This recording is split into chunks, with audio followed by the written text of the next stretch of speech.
of Three Nerds on a Sunday, where three nerdy friends talk about things nerd, geek, and pop culture related. I am, oh, that's gang sign. I Three am one nerd, Sunny, nerds. and the other two nerds that make up the round table is Manny and Frank. It's just a What? number three, man. Don't be making stuff up. I'll make it whatever I want.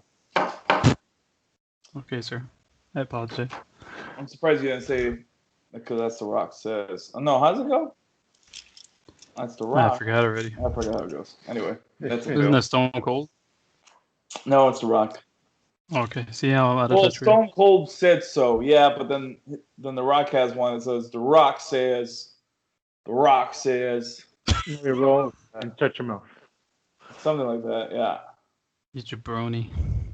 But He only said that for a little while, I think. You know, he didn't write a lot of that. I mean, surprise, surprise, someone didn't No? fucking write up with what he came up with. He But it was seems like actually- a smart ass enough to write it.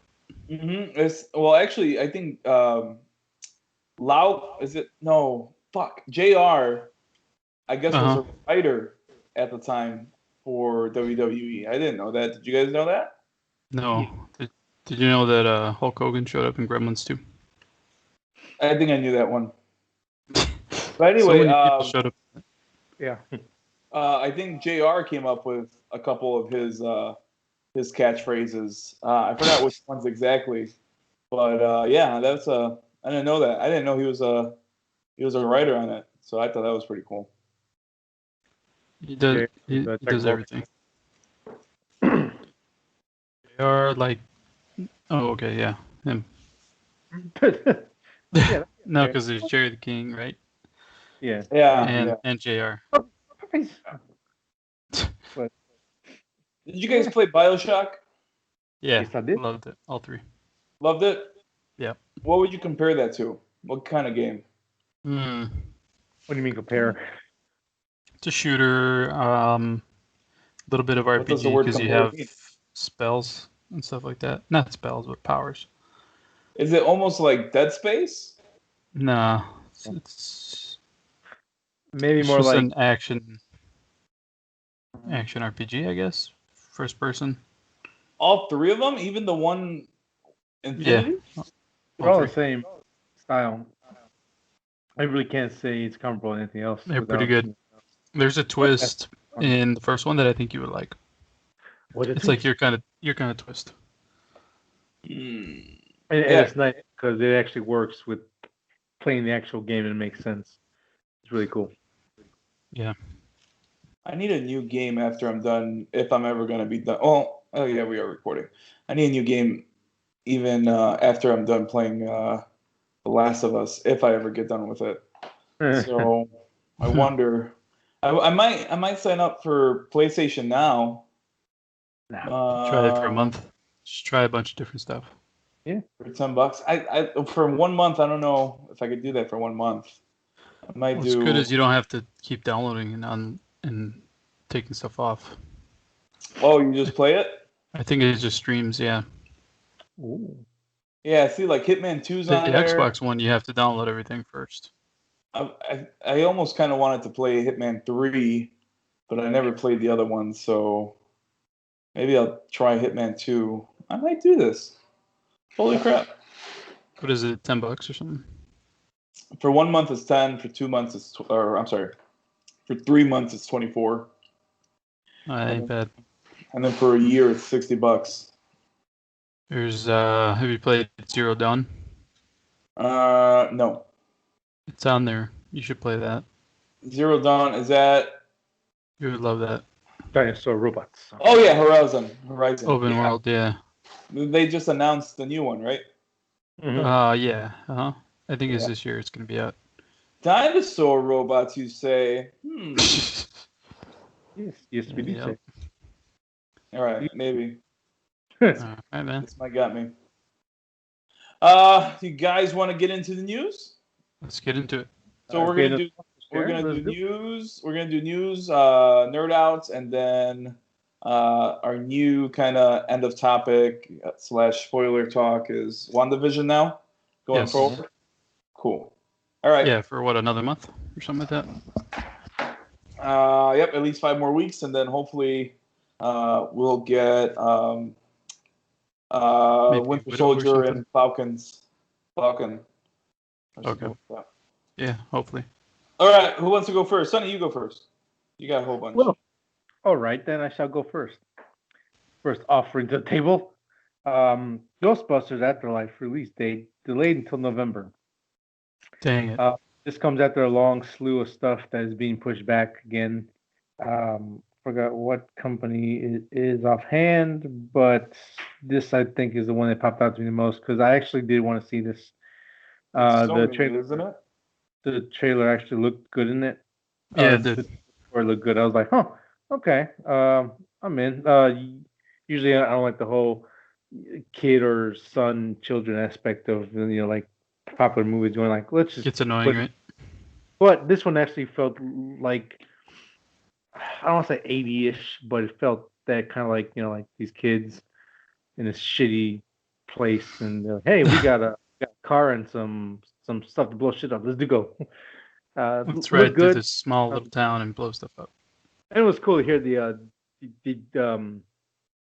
Echo One Oh yeah. went off again. That was really cool to hear. So I'm like, you know what? I'm in because I enjoyed the first two a lot. The cartoon was okay. I just want to see more Ghostbusters doing Ghostbuster stuff, and what was it, the remake with the female cast was okay. I didn't hate it. Much people hated it, but I thought it was fine. So I'm in on the Ghostbusters. What do you guys feel about? I was looking forward to it. Yeah, I mean, I would rather see it sooner than later, but oh well, I guess. What can we do? Yeah, I would have gone to the movies for it. I believe it's led by Sony, and then Sony also pushed back Morbius all the way back to 2022, I thought. Damn, that far? Yeah, pushed it back. No, that one I can wait for. Yeah. Yeah. Yeah. See, I can't because if it ties in with the MCU and with the Spider-Man, I'm interested to see what Sony is doing with Marvel and how this all kind of ties in. What are you talking about? I mean, and if it does, it's like what, one scene at the end that's gonna tie it. I hate that crap. I hate that. I gotta watch this turd for 90 minutes and get my little nugget at the end. Anyway, did you guys know that Morbius was supposed to be the villain in Blade 2? Yes. No, I didn't know that. I didn't know that. Thanks, Sonny, for keeping it from us. I did tell you guys in the chat. You guys don't remember shit usually, so no surprise. That chat gets blown up every single day. Well, maybe you should read more often. No, I got work. Anyway, we knocked out 2 news things there. You're done with that, Sonny? I'm done with mine. Yeah, nothing. And then, of course, No Time to Die got pushed back again, too. I forgot which one. Do you remember how far back for that one, Sonny? November something. Yeah, October, I think they said. Yeah, I think it took place. Yeah, you're right. It took place, I think, of October 8th. Morbius. So. Oh, okay. All right, Frank, you go. That one's going to be hit or miss, I think. I have 2. I found out that Invincible, the animated series based on the comic by Robert Kirkman, is going to be on Amazon Prime March 26th. You just found that out? Yeah, I didn't know before. I felt like we talked about that. We talked about its existence, but I don't know if I ever said what date, or if they ever said. Okay. Something like that, or did I? We talked pretty soon, though. 2 months. There's a while. I'm going to check this out. I hope it's good. Because they don't always have to make these live action. And sometimes when they do, it's just not good enough. Is this going to be live action? For some reason, I thought it was animated. No, it's animated. Okay. But I'm saying I'm all right with that because I don't always have to be live. A lot of them don't even have to be live. Because then you got to watch your budget and you can't do any action except once an episode for like 5 seconds. Yeah. It's fun times. Yep. But I don't know the book that well, but I think it goes really dark and just batshit crazy. So we'll see how it turns out. I'm surprised that this is getting made into a show and not Thief of Thieves. I'm kind of disappointed that that'd be a good one. AMC never kind of continued with that. Because they don't stop with their Walking Dead. Yeah. Well, That's all they care about. They did something I thought of his that wasn't Walking Dead, but yeah, Can't remember. it is what it is. Well, not with all the Rick Grimes movies planned. We're never gonna get nothing else. I have to. One of these days, I'm gonna catch up with The Walking Dead. Let HBO do Thief of Thieves. Yeah. You know. I'm almost glad that AMC didn't do it because I felt like it would have been a lot like Mad Men to a sense. Mm-hmm. But yeah, I would be cool if HBO does it. Hopefully, Invincible blows up again, and then we'll get Thief of Thieves. Do you put Mad Men on the same pedestal as an HBO show, or is it not quite as good as that? Oh yeah, it's on the same. Yeah. Pedestal. Yeah, it is. It did probably something. The best one AMC has done. It's hard to remember them all, but I mean, it's like up there though. I haven't watched it still. AMC had after Breaking Bad review or oh my god, I forgot about himself. After Breaking Bad kind of renewed himself with Netflix. Yeah. The difference between that is that Mad Men didn't need Netflix to blow up. Mm-hmm. Maybe it did. Maybe it did for the past seasons, but I really didn't think it did.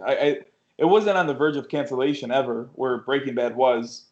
Okay. Netflix kind of saved it. Damn, I didn't realize that. They kind of just took it all the way to the end, and that kind of suffered at the end. But still, it had a good ending. Yeah, I would say it's up there. Okay. Never seen it. Mad Men? Never seen it. Yeah, me neither. Oh, you guys are missing out. I know everybody says it. I don't know if you guys would like it. Maybe Sonny, but Sonny, you guys are more West. I like the 1950s jokes in Mad Men that don't really pop out at you unless you kind of think about it. One of my favorite jokes, and I always bring this up talking about Mad Men, Sally, which is Don Draper or John Hamm's daughter, she's running around the house chasing her brother, and she comes back in the kitchen, and she has a dry cleaning cover, plastic cover. You know what I'm talking about? Where you get dry cleaning, and they normally have it with plastic. Like a sack or whatever. Oh, that? Yeah, the plastic. Yeah, and she comes in, and she has it on. Oh, that's where she's running around the house with the plastic cover on her head, and her mom stops her, and you think that she's gonna yell at her for having the cover over her head. She's like, that dry cleaning better not be on the floor, Miss Draper, or something like that. And I always thought it was kind of funny because she's not worried about the kids suffocating. She's more worried about the dry cleaning. So it's little stuff here and there like that you kind of catch on. And then the drama is really good on that one. So if you choke, go right ahead, but don't put my damn dry cleaning on the floor. Yeah, I always try to watch it. I don't get past How big is a kid? 1. Teens? You see her grow up, dude. Oh, okay. It's the same girl from Sabrina. So I think she starts at age 6, maybe 7. And then you see her all the way up to like 13, dude. Or probably a little bit older. So you see her grow up, which is kind of cool. Yeah, it's good, man. And it kind of touches on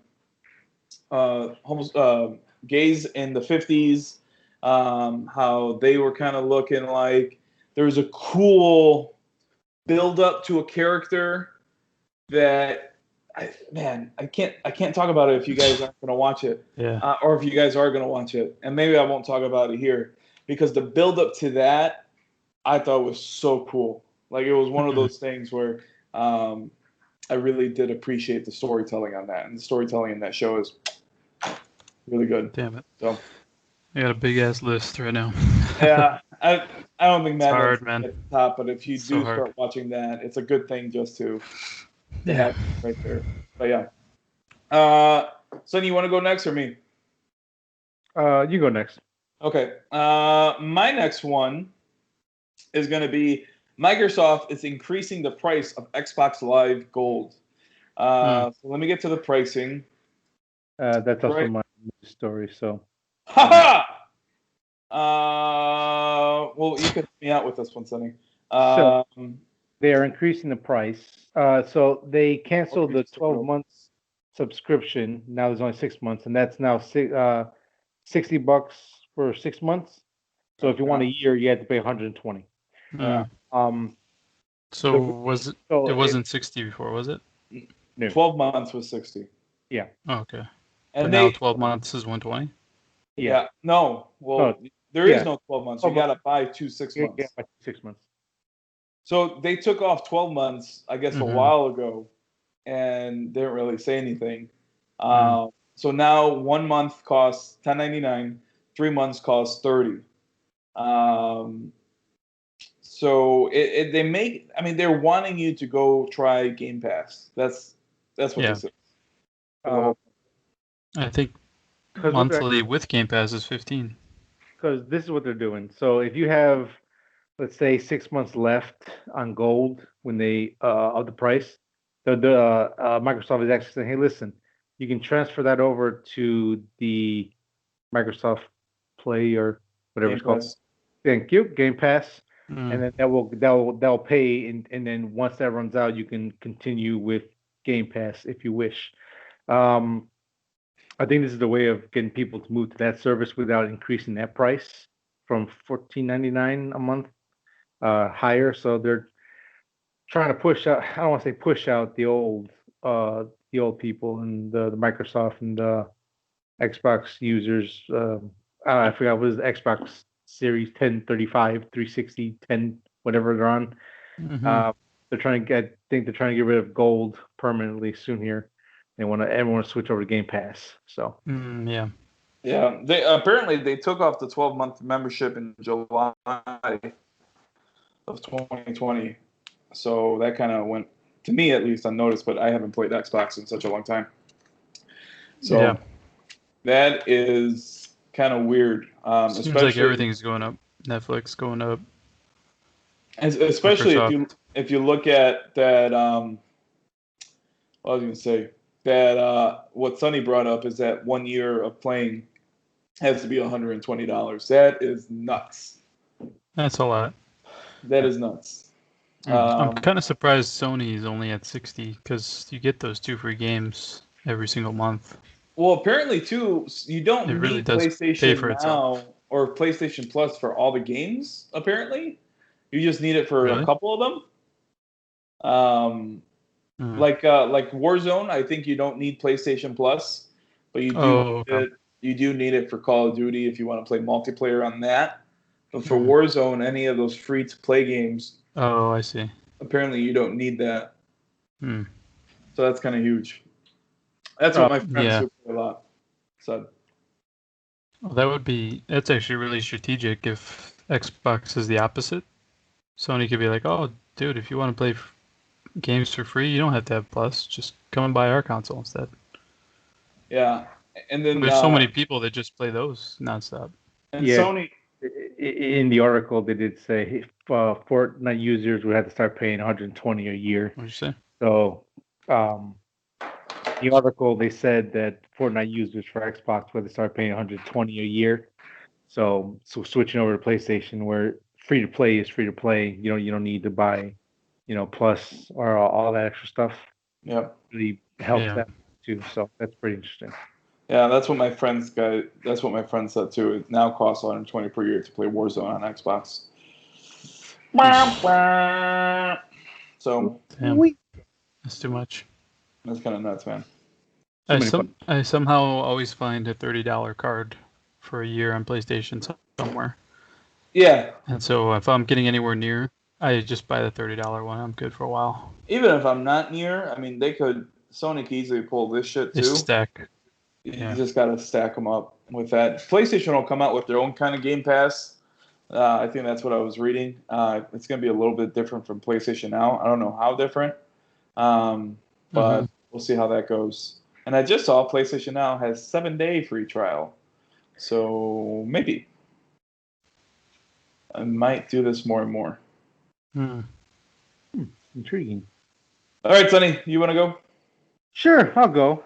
Um, so I did not know this. Sci-Fi is actually preparing a TV show based off George A. Romero's classic zombie film Day of the Dead. Um, not Night of the Living Dead, not Land of the Dead, but Day of the Dead. It's still early on its stages. On not sure what the story or how it's going to link up to the film series, and if they're going to forget about Land of the Dead and Survival of the Dead and all that. It's not clear yet, but Hmm. Sci-Fi is still doing Sci-Fi things. Don't know how. I mean, Yeah, I'm not sure either.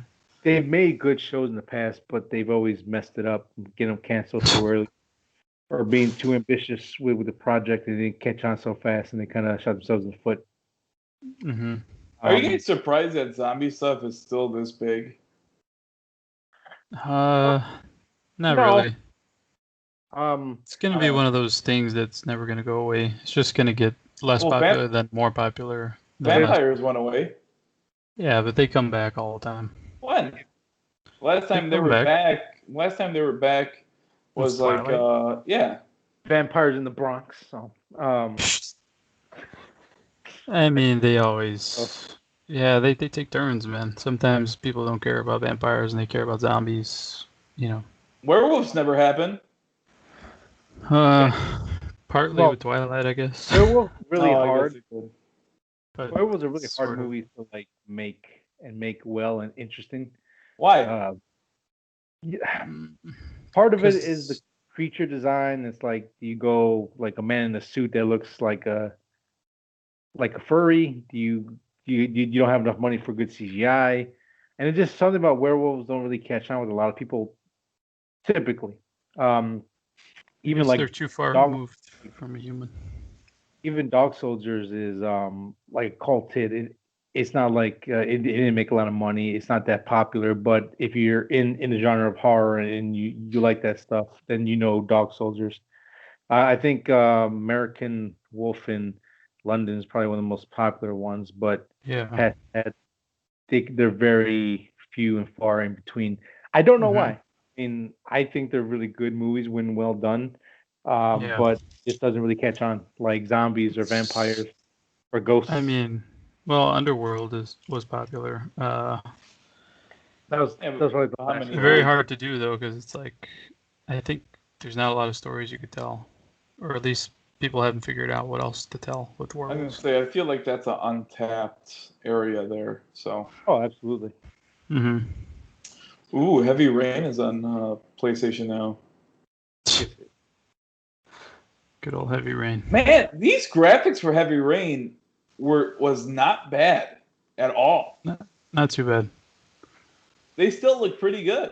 Holy crap! This was PlayStation 3. All right. Oh, it came out what in 2016? That doesn't sound right. Is this a Mm, remaster? no, that's a remaster. Yeah.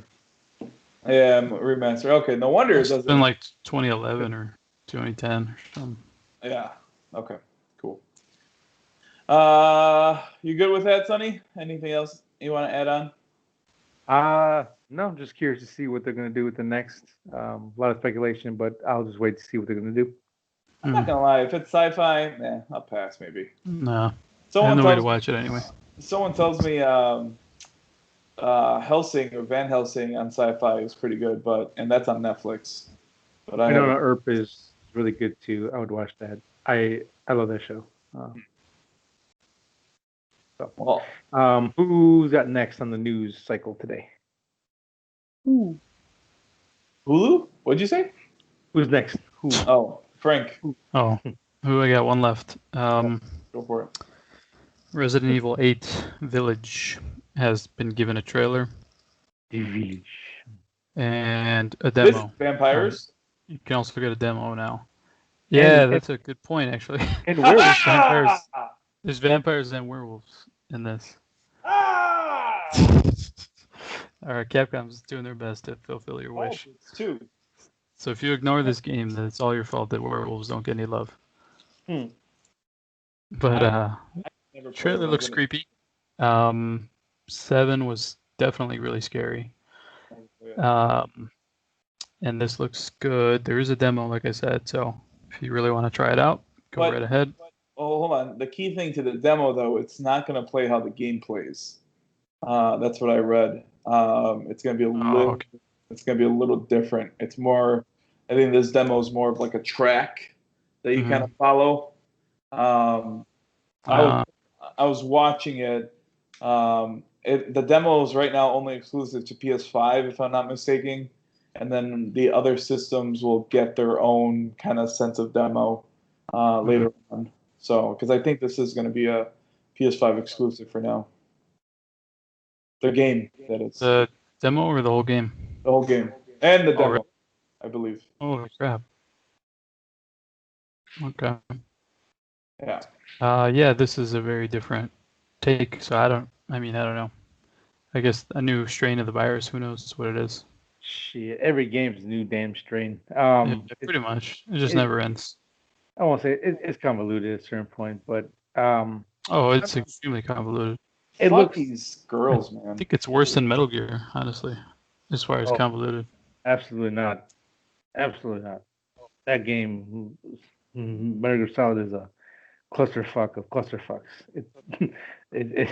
Oh boy, we could talk about that all day. But I mean, I'm gonna try the demo. Looks pretty. Trailer looks good. The good thing is that this game is $60. Oh, is it? Yeah. I'm looking online. $60 for the regular. Deluxe edition is $70, and then complete bundle is $80. I ain't buying none of that. I'm buying standard. Yeah, I'm with you. And standard, you actually get Resident Evil Village mini soundtrack. Oh, well, you get the mini soundtrack on all of them anyway. So you actually get some stuff. Actually, what is the difference? You get a trauma pack, whatever the trauma pack is, for deluxe edition. It looks like you know more about this than I do. Well, no, I'm looking at it right now. That's why. No, I know, but you knew like some of the other stuff. Oh, I just read it today too. So, I mean, I have a podcast. See, this is a Resident Evil Village visual demo. So I guess it's supposed to show you how the game is going to look on PS5, but it's not going to play that way. So, and I did watch it. It was bare to the bones kind of stuff.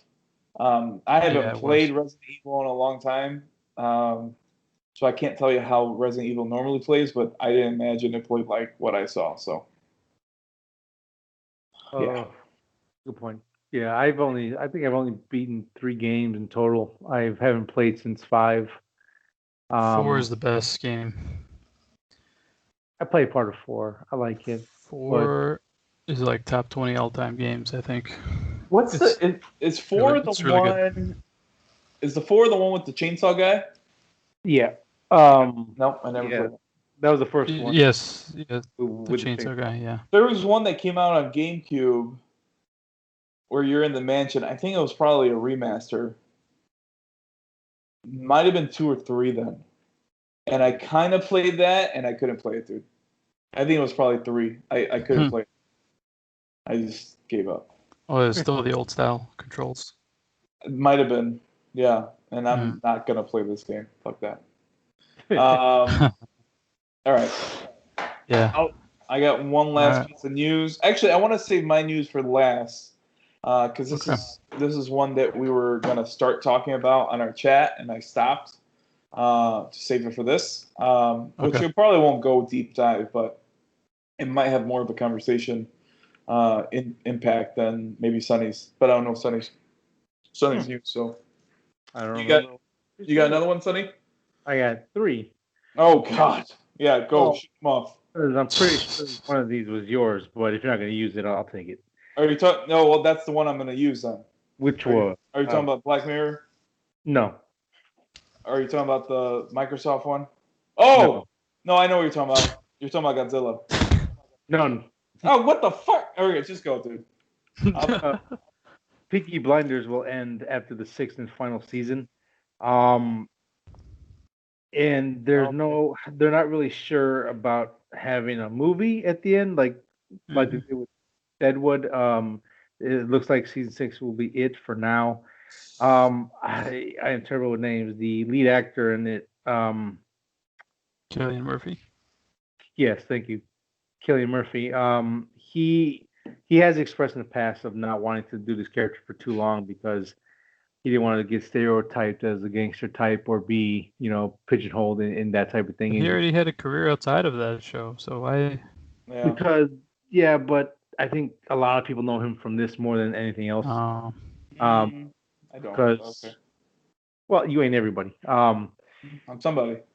But you ain't everybody. So I'm somebody. I don't think somebody. But yeah, I mean, I'm a big fan of the show. I'm one season behind, but it is really good. I loves it. If it goes on a high note, I'll be fine with it. I mean, I you hate always when they want. do the movie shit after the show's over. It's like, why the hell are you doing this? So they are gonna do the movie. I don't know if you read the same article I did, Sonny, but the creator says it is gonna live on a different form. He didn't say what form it was gonna live on, but in the past he said that he's gonna have a movie. And I did see something that the movie's for sure, but I didn't look into it, so It can't gets tell you. confusing with that because like nobody can really watch that unless What? you're caught up. The movie. Oh, catch up. Catch up. Fucking 6 seasons to watch the movie. Dude, it's 8. Well, we already talked about it. It's 8 episodes a season. Like, you could do it. Nowadays, that shit's easy. People watch six. Is it? Was it The Office and the Friends back to back every week? It's very doable. Better go check the perimeter, Manny. Maybe there's a werewolf out there. Yeah, that's what I'm looking at. He's got them smart cameras. Next, you need some smart turrets in case there's a threat. But yeah, I know Frank hasn't started watching this. I know Manny's a fan of it as well. So we'll see how the last season goes. I watched like 3 episodes a while ago. Well, you're never gonna finish at this point, but I'd just be honest. It's great, man. I wanted to, but did you say a while ago since we talked about it last episode? This is like a year ago. Oh God, you just got to rewatch those. Start over, basically. Yeah, I know. Pretty much. That's what I did. But Peaky Blinders going out, hopefully on a high note. So Blinders. Quick side note: should I buy Red Dead Redemption for $5 on PlayStation? I have the disc. What?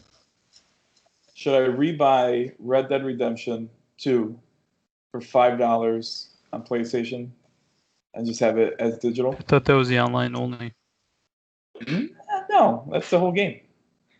They just remastered. I'm sorry, they rebranded it as online, kind of like for GTA. I think it's worth not putting the disc in, so probably for $5. For $5, you can't go wrong with. I mean, Rockstar, anything for $5, take it. I see what you're talking about, Red Dead Online, maybe, but that doesn't make sense. That's why I didn't do it. We didn't have to pay $5 for Red Dead Online or for online. I'm pretty sure this is the whole game. I don't see a brother in your contacts. What is your? I'm pretty sure this is the whole game. Stop listening to me. Stupid ass.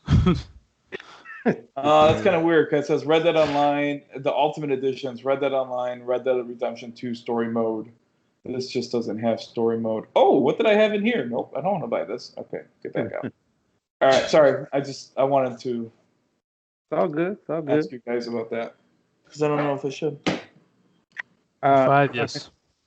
My next piece of news is Guillermo del Toro's Nightmare Alley movie gets a new release date. Is that the werewolf movie? What? Oh wait, no, that's something else. Yeah, something else, sir.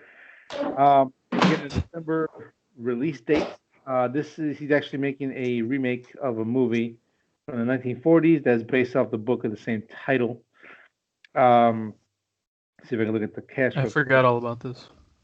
We got Kate Blanchett, Bradley Cooper, William Dafoe, Toni Collette, Richard Jenkins, Ron Perlman, and Rooney Mara.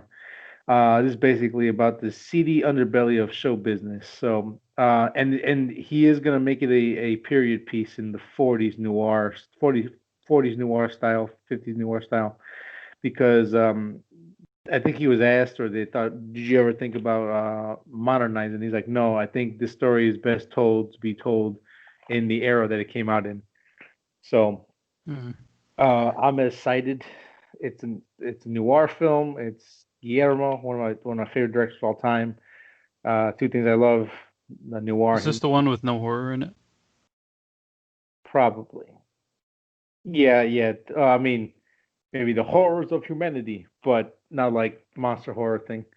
So Mm-hmm. just be interesting. You know, I'm. It'll be cool to see him kind of break out of his style. So, Yeah. but Uh, still gonna have shadows and probably look gorgeous with the set design and the costumes. So it'll still have its flair, but um, it Mm-hmm. different different style of story since it's not his story. So it'll be pretty interesting. Mm, I'll see it. I just not Oh, super excited. you will watch it and you will be excited. You son of a bitch. I want to. I don't know. First you shit on Nolan, just rub your feces in his face. He screwed up. Well, I agree to disagree, Rub my but feces in his face. but I was just thinking about that earlier today. I was like, man, I was kind of rough on that movie. like, this piece of shit. Dude. What kind of movie is this? What a hack he is, that loser. I noticed I just really stopped caring about movies a lot this past year. That's funny. But moving on to my last piece of news article before we get into Manny's main news article. hold on, real quick. You're right, Frank. That $5 is for only Red Dead Online. They Okay. just did it as a standalone, so I Yeah, won't that's mind what that. I guess don't do it, dog. Nope, won't do it. All right, sorry for. You're the man now, dog. After Tenet and HBO Max issues, looks like Christopher Nolan and Warner Brothers are breaking up. No, This is coming Okay. from It's not like he's gonna have any trouble getting anything. cinemablend.com. They take a piece news article from the Wall Street Journal saying that it's not officially stated, but Christopher Nolan is most likely going to walk away from Warner Brothers and pursue a different company to make his films moving forward. He's very adamant film, not going digital, doing everything on film, being in theaters, having that experience and all that kind of stuff. He's very old school in that mindset of film and filmmaking in general. Um, so this is no surprise after everything. He's like, you know what? No, dog, you pissed on this tradition. I'm out. Peace. So it'll be interesting because I think Warner Brothers usually let him do whatever they want him to do. So it'll be interesting if someone else goes, yeah, say same deal, you do whatever you want, just keep making us money and we're all good. Or I we'll see. I don't know, man. I think if he really is, if this is not exaggerated, I think he's in it for a rude awakening. You know, like Netflix is starting to win um, awards. Apple TV has just gotten into it as well. Like, I mean, this guy Nolan can't really. He has to change, man. So we'll see. I don't think he has to change. Now, I think he has to change. maybe with theaters being still iffy this year, and we'll see how it looks next year. If things go somewhat back to normal, these films are usually looked at. I won't say in the same vein as like a Fast and Furious or Mission Impossible, but the money they bring in is pretty comparable to those. So it's basically a Mhm. independent film with big budget to it, and people, especially in the second half of his career, have gone out to see his movies in droves. So yeah, again, depending on what the situation looks like at the end of this year, going into next year, Christopher Nolan might have to either just retire or go out with one last movie and say I'm done and walk away, or he somehow goes on Hulu and makes a movie there. Who knows? But it'd be He'd interesting. probably be one of the last people to do that, probably. Yeah, It sounds like could he's pretty set in his way as far as wanting that. Well, money talks and bullshit walks. If Apple or Netflix gives them a big enough deal, I'm sure his movie will go on there. Does he usually win a lot of awards or not really? No, I don't think so. Maybe like music or editing, but can't really tell you if he does. Nothing really sticks to head.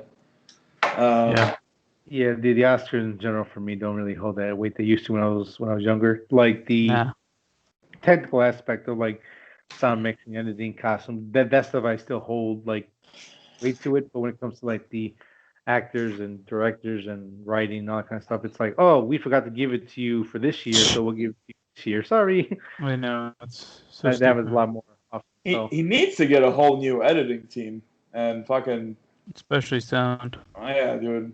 He just needs to step out of the room for all that crap. Bane was horrible, and this one I saw what you were talking about, Frank. That the like music about was the train part and stuff. Like too loud, man. Like, what did he say? Like it worked for Interstellar, but man, this one you couldn't hear.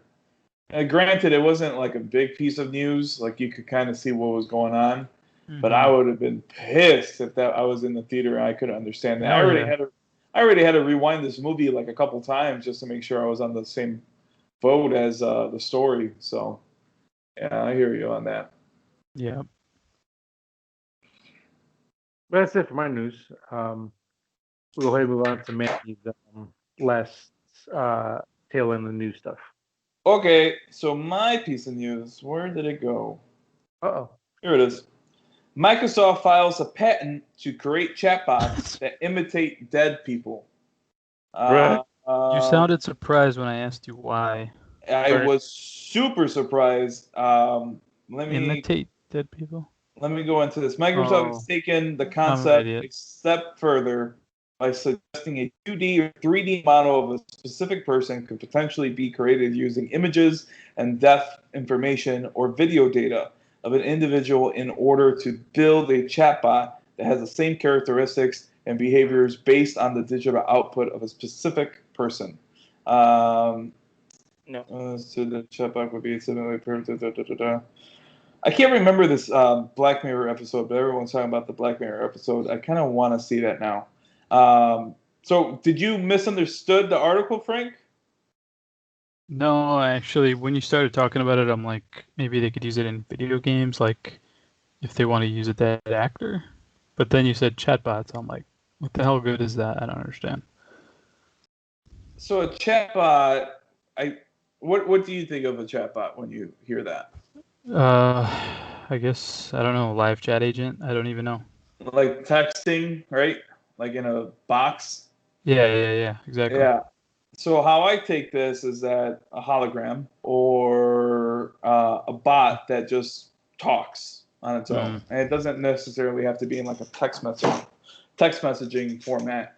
As it says that it could, the patent is for video and sound as well. So yeah, what are you guys' thoughts on this?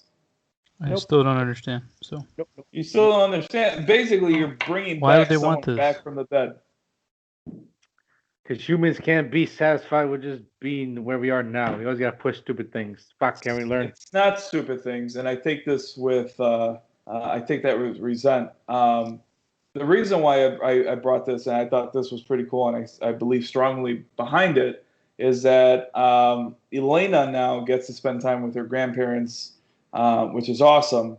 But if we decide to have another kid, who knows, maybe, God forbid, one of the grandparents pass away or anything like that.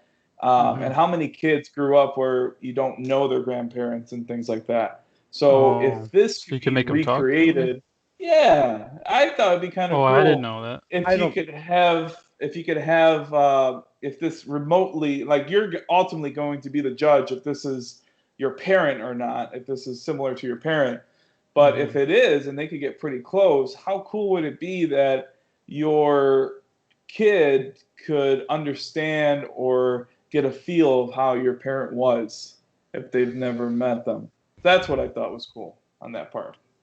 It's interesting. Yeah. I didn't know what it was at first. But No, I Oh, don't it's think. stupid. I don't think it's stupid because I I think. think it could have. I think it could have very, very deep meanings. Well, that's why it's my opinion. But the problem is with me is it feels so hollow. It never is the actual person, and you can No, copy as much as you want, but to me, you can never hold them again. You can never physically see the happiness in their eyes, the actual human moments that you remember forever. Some aspects it could be used for some things, but if we know anything of human nature is that we get addicted and we get attached to things that we shouldn't. Yeah. And you will see the human nature in the kid. What do you mean? Like you will The way they see. react? Correct. But what if You they will never see met him? that. There's no reaction then. Well, they see pictures and stuff like that, and then they might see it when they get older, or maybe they do remember them to a certain degree, and Mm-hmm. they see that. My only problem is that like it kind of cheapens. It could be like a novelty, like where And it's 100% a novelty, you know what I mean. but something is better than nothing. That's where I'm kind of taking that. I don't. I thought it was interesting what you said, Sonny, that it could be an addictive thing where somebody can't let go and they're It can be. abusing it. Yeah, I So mean, it does I kind of know, draw a moral line. like just from personal experience with friends, I have a friend he's been dealing with depression for years, and he can't let go of his grandmother and his mom. He can't even look at a picture. So if he hears a voice of that, he's gonna break down. It's over. Mm-hmm. He will not do well with that. Well, he's probably Um, already hearing the voice. He probably has voicemail saved up, and he's listening to those. not That's something I would have never thought of. Like it's if I lost somebody, I don't think. because like even with I don't want to say anything on camera, but with certain losses in my family, I couldn't. It would be too much to bear. I can see again, like even with like even kids are going like, oh, they can talk to grandparents. There's a lot of people who never met family members. They see them on video, they see them interact, and go, oh, who's that person? Oh, he seemed kind of cool, but they never actually knew the person. Uh, Mm-hmm. my thing with this is always looking not at the extreme. I guess the extreme end of everything because again, as humans, we can't just be happy with the bare minimum. We always have to keep pushing things. We like and again, you get addicted and it ruins the actual relationships of people that you have here and now because you can't let go or live with what's happened to be able to move forward. There's a lot of people who don't move on from just holding pictures or old videos or as you said like old voicemails. They can't move on. They can't find a new spouse. They can't move on with their family. Their kids suffer because of it, and this just to me just makes things worse for a lot of people. And again, I understand the pros and cons, but I think the cons outweigh the pros a lot more. So That's your opinion on that. I thought this was pretty cool, and I could see that because Violet and I have been talking about this, and now we bring up the fact of maybe do we have our kid now sooner than later while her parents are in good Mm-hmm. health and all that. Because I mean, yeah, granted, I never met my grandpa, but I would be interested to see how my grandpa was and how he talked and what his actions were and stuff like that. Mm-hmm. So granted, this technology wouldn't go as far with that because I don't think there's any video of him that I've seen personally or any kind of text or anything like that. But if you get enough of it, I think it'd be interesting, man. And the whole thing of people not letting go and things like that. Granted, that is a thing, but I mean, to any good thing, there's always a bad thing. I'm not going to go as far as saying this is harmless, but I think to some people it could be therapeutic as well with that. So it's just interesting, and I think we will get something like this in the future, and I'm kind of excited for it. See how close it might get for that. So that's the end of my news. Yeah, I'm done. that's it for me. You guys want to go All into right. nerd outs? Let's Let's roll nerd out. out. Frank, you want to go first? Yeah, I just got one quick one. I watched a movie called Don't Tell a Soul. You guys heard of it? I feel like I have. No, I have not. It is a smaller film. I believe it's on demand. It has the only name probably is Rainn Wilson. And at a surface Boy. level, it's about two kids who they live in a poor neighborhood. And they have a tough family situation, and they need money. So the older brother kind of convinces the younger one to obtain some money somehow. And Rainn Wilson catches them and chases them, and then something happens. And then the rest of the movie is kind of dealing with that. But there is a twist that I thought was kind of interesting as far as what happens with all of that situation. And overall, I was entertained with the film, and I think it's definitely worth a watch. Don't Tell a Soul. That's what it's called. Don't tell a soul. Yeah, never heard of I this. kind of liked Rainn in this. He was good. I liked him. And the kids were great, too. So all around, great acting. It's definitely one of these movies that you could tell was a low budget, but they did so much with so little. So, good Nice. stuff. Cool. I might have to check it out. Yeah, I I expect think you someone both would like it. to take a budget and go with it. So that's probably worth checking out. You got anything else you nerd out on this week, or? No, not really. No, I just keep playing Tsushima. I'm on Act 3, so I'm on the final act. Ooh, I did there's this part where you can get, it's like an optional mission, but if you go seek out all these duels, like one-on-one duels, you can get a special piece of armor at the end. So I did all those. That was really fun. I'm playing on hard mode right now, which I got my butt kicked several times with these duels. But it's so much more satisfying when you win, because you feel like you learned and you pulled the skill out, and you just did such a great job fighting, and it feels more real because you can die pretty quick on hard mode. I think there's still another mode, even harder, which I don't know if I could do.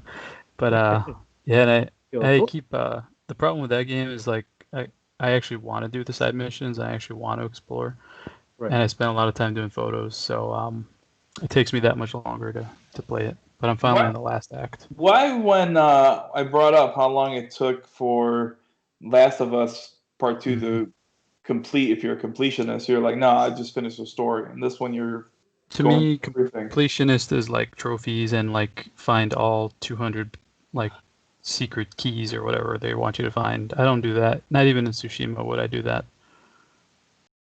Do I you just like, enjoy, some extra stuff. But like for instance, like in the, I'm not big on trophies and all that. no. Like, if I know there's, like for The Last of Us Part 2, there's safes that you have to find. And if you find those safes, you normally get some good stuff in there to help you out through the game. Do you do that? Like, did you do that for Last of Us, or did you not care about the safes? I stumbled on the first one without knowing it was a thing, and then I would try to look for them a little bit harder as I went, but I never was like, oh, I have to find every single safe. Like I was like, nah, it's okay. Like if I find one, that's cool. But You never got the trophy saying that you got all the safes? no, I think I only found like 2 or 3 the whole game. Oh yeah, okay.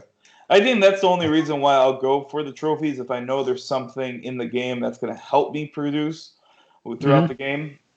That's what I'll do. And then Something like that, yeah. That's when I'm playing The Last of Us, I'm looking for all the, like, I'm trying to look for all the bandages, bottles, and stuff like that, so I could create my weapons. like trading cards or whatever. No, not trading cards. Oh. I don't give a shit about that. I give more about Same here. finishing the game and making sure I'm up to par.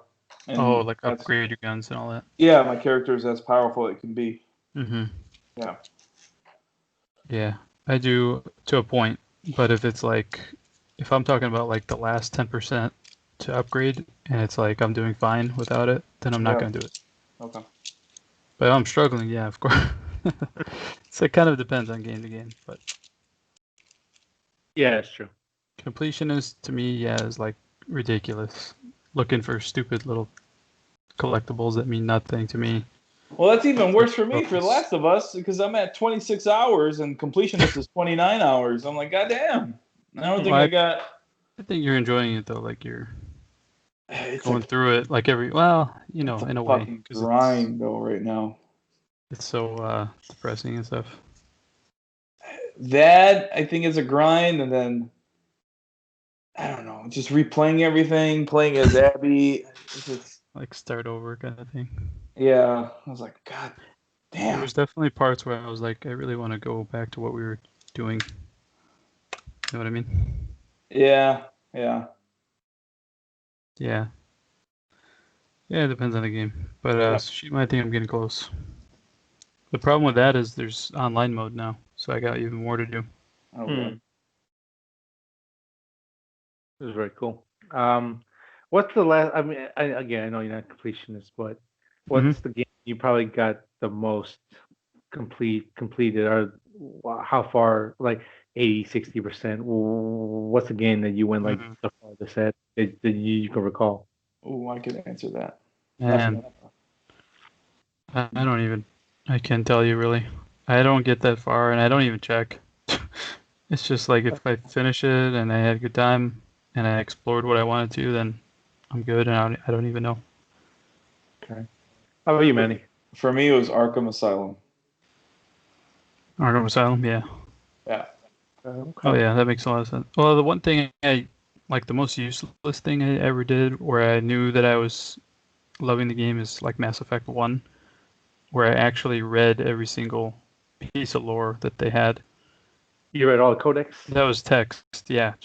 I just sat there reading text instead of playing the game because I just love the world. So that's one example, probably. Did you get a trophy for that? I doubt it. I don't think so. Oh God. I guess if I found them all, maybe I would get one, but I didn't do that either. Just whatever I found, I would read it. Yeah, I don't really. I think Mass Effect and Red Dead 1 and partially Red Dead 2. I would read as much as I could. Every note, every codex, everything I picked up. I'm like, tell me more about this war, please. I feel like I've been there. Shit.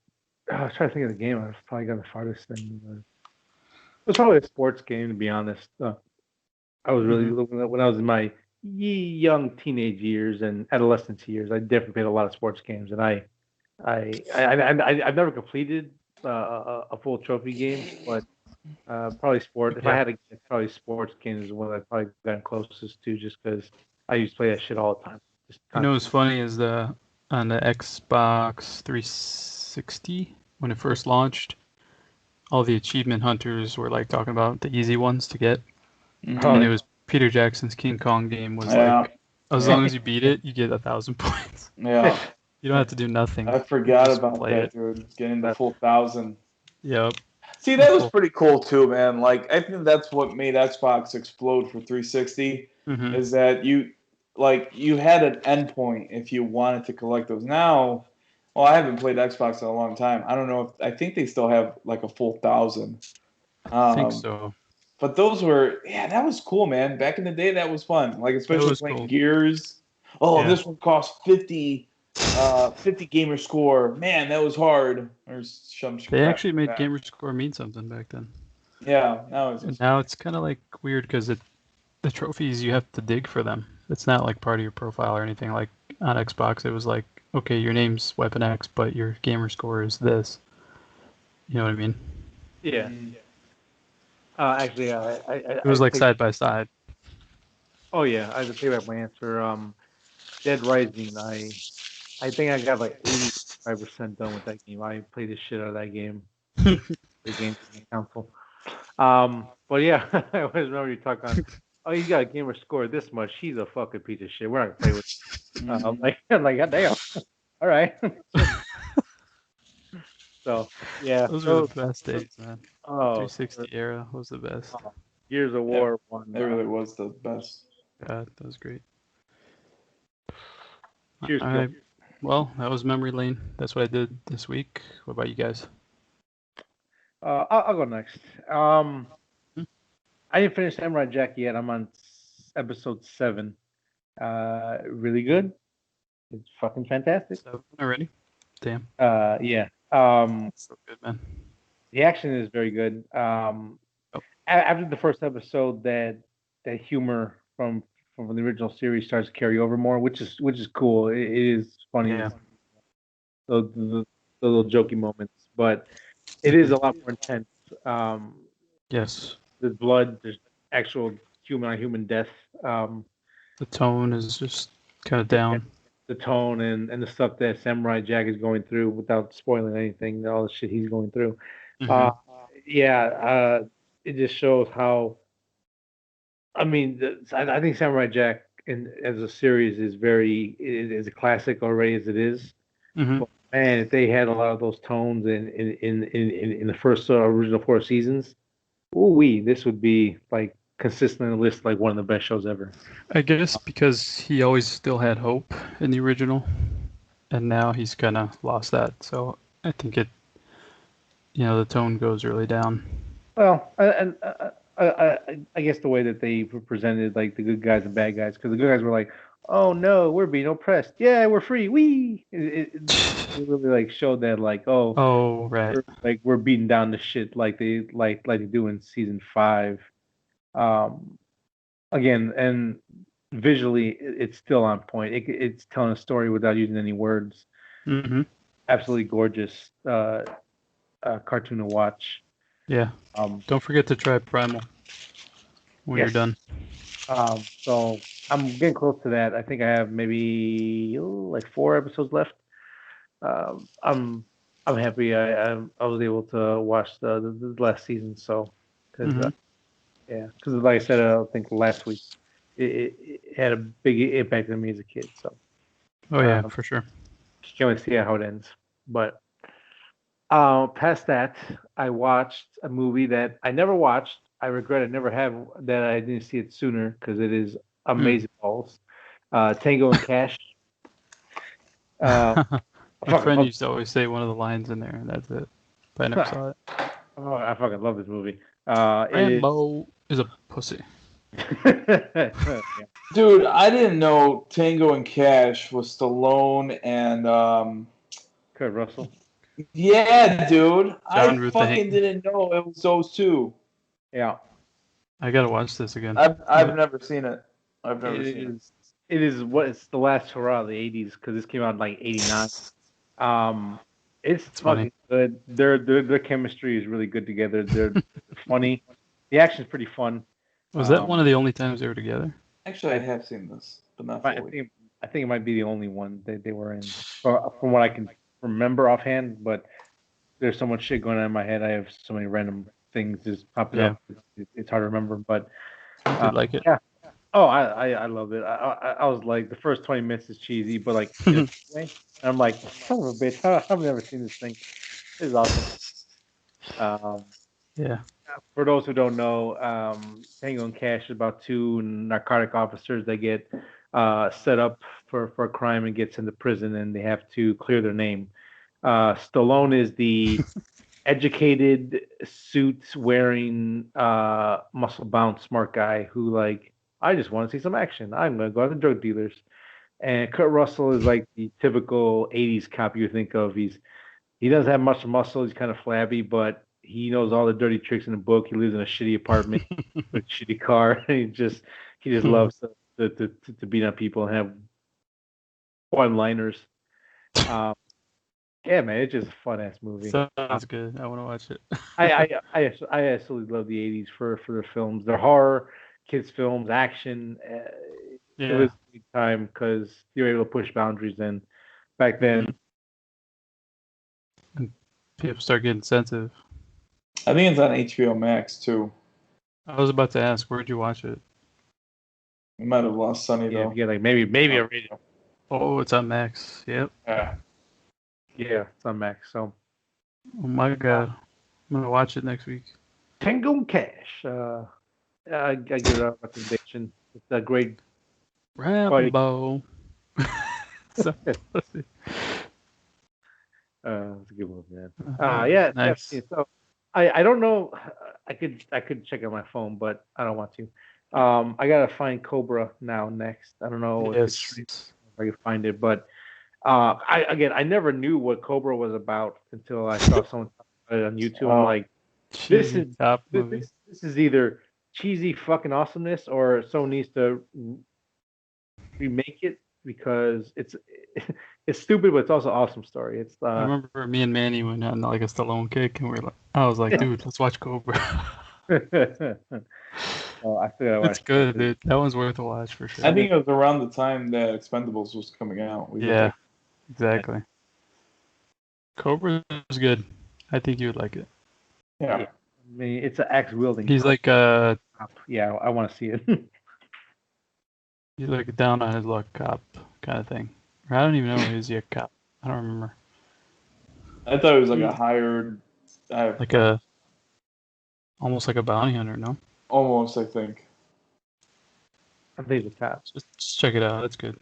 But yeah, I'm gonna try to find that next if it's streaming somewhere. I ordered a couple movies online because they weren't streaming or they're hard to find. So I'm gonna get those in the mail. I'll talk about those next week. Street Kings, Smoking Aces, and Narcs. No, Harsh Times. I never saw that one. So yeah, two of them are David Ayer movies and one No. not a David Ayer movie. So I remember loving Smoking Aces when it came out. I haven't seen Harsh Times in such a long time. I want to see if it still holds up. And You like my brother. and Street King is Keanu Reeves as a dirty cop. So I love that movie. So again, I want to see if it still holds up. So I saw when it came out, not again. So you got to let me know. yeah, so those will be my nerd outs for next week when I get in. But past Tango and Cash, which was a nice highlight of a pretty shitty week, but work is a pain in the ass sometimes. It was a nice little cherry on top. They were like, ooh, this makes it all better. I didn't do anything else. Man. Yeah, I didn't do much else. I didn't really have time. So yeah, that was my nerd outs for this week. All right, Mr. Bagan. My nerd out, besides playing The Last of Us Part 2, I think I'm towards the end now. Like I said, I played 26 hours on it, which is kind of crazy. But I've gotten very, very close to the end. I'll be surprised if there's a couple more hours in there. Something I've watched, it was with Violet. She wanted to watch Nightstalker, which is a documentary of the serial killer from from the late 80s. That was actually pretty. It wasn't the best documentary series or limited series that Netflix has, but I think they did enough where it was actually kind of disturbing. And normally I don't find these documentary series disturbing, especially with like Ted Bundy and all that. But I think what made it disturbing is the actual murderer, the Nightstalker, because the pictures they have on him, they did a good job where they kept it they kept the picture enough on screen, and he kind of really looked at him, and he was just very terrifying, man. Like if I saw this guy in my house, I'd be freaked out. And they show a lot in that because they really didn't know how this guy looked until the moment he was caught, like a couple days before he was caught. But they kept showing the sketch drawing of him, and that sketch drawing is even worse than how he looks. And to a certain degree, it doesn't really look like him, but it's fucking scary, dude. It almost looks like an alien. And I think I saw part of his images on before you click on it, right? I think so. I'm not sure. Yeah. I'm not sure. But it was good. It wasn't bad. It was interesting. I'm kind of nerding out on the Hateful Eight, even though I just started watching it today. I kind of want to make the stew that they make and eat it with a wooden spoon. Oh yeah. Other than that, I don't funny. think I got much. I felt like I was going to talk about something else, but I forgot what. No, I think that's it, man. I think that's it. Cool. Unless I'm forgetting about something that I talked about with you guys. I always do that. I always forget about something. No, I'm Yeah, good. I haven't watched too many movies. Nothing's Yeah. really caught me. Oh, the animated series, the Batman animated series that's on HBO Max. I am convinced that is in order, and it's again for me, it's so much better too, because you kind of notice that Commissioner Gordon doesn't really know who the Batman is. What do you say? No, go ahead. Yeah, you kind of notice that him and Batman don't really talk in the first couple episodes. There's no Robin. It's kind of weird how he shows up. He's just kind of there one day. So it's weird in the show, but what I always thought where he first shows up is the Fear one, not with Scarecrow, where he's at school and he takes in the toxin. Because that explains why he's not showing why he's not with Batman, because he's at school. So in my head, that was always it. If you watch on the DVDs or the Blu-rays, I think it's like the first or second episode he shows up, and it's a Christmas episode, and it never really kind of sat with me right. But I'm convinced that how they put it on HBO Max, they have it in the right order. It's got to be, and especially now that they want to make another series. Yeah. So, and that was a big piece of news. I think we missed that, right? Yeah, we missed that. HBO Max was... Surprised you did. It's a rumor. I'm not that excited about it, to be honest. No. I'm not that excited, and for the reasons I am. The reasons that if they bring back Kevin Conroy, it's just kind of like to all those other fans out there, oh, yes, the best Batman's back. He's not the best Batman anymore, man. I think we could find a better voice. His voice has changed over the years, and you can see that with the Batman games that came out. He sounds like an old man. Yeah, and he just... sounds like he's getting weak. Yeah, kind of thing. Or it's more not grumble, gravel.